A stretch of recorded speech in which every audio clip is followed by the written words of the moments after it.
Bonjour, aujourd'hui je vais vous présenter une recette tout droit venue du Mexique, les faritas. Alors pour réaliser cette recette pour 4 personnes, il vous faudra 3 poivrons rouges, 2 poivrons verts, un oignon, 5 tranches d'escalope, des tortillas bien sûr, une sauce et des épices. Alors pour commencer, il faudra couper les 3 poivrons rouges, les 2 poivrons verts ainsi que l'oignon en petits carrés.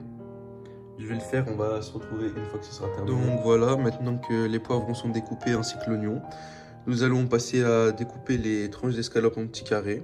Je vais le faire, on se retrouve tout de suite. Donc voilà, maintenant que la viande est découpée, nous allons prendre les poivrons et les mettre dans la casserole.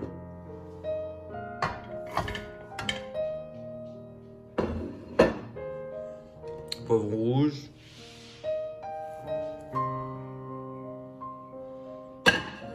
Ainsi que les oignons. Donc dans la recette, vous pouvez aussi rajouter du piment afin de relever le goût. Donc maintenant, nous allons faire cuire tout ça. Donc voilà, maintenant il faut rajouter de l'huile afin de bien faire cuire les aliments.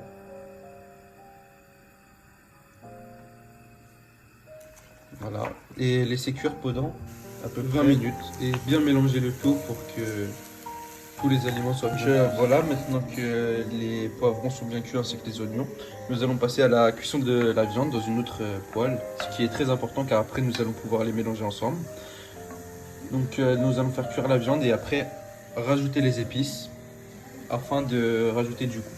Voilà, on se retrouve dès que ce sera terminé. Donc voilà, on va mélanger les épices avec la viande. Donc, il faut verser. Voilà. Et ainsi, nous allons maintenant mélanger les épices afin de donner du goût à la viande.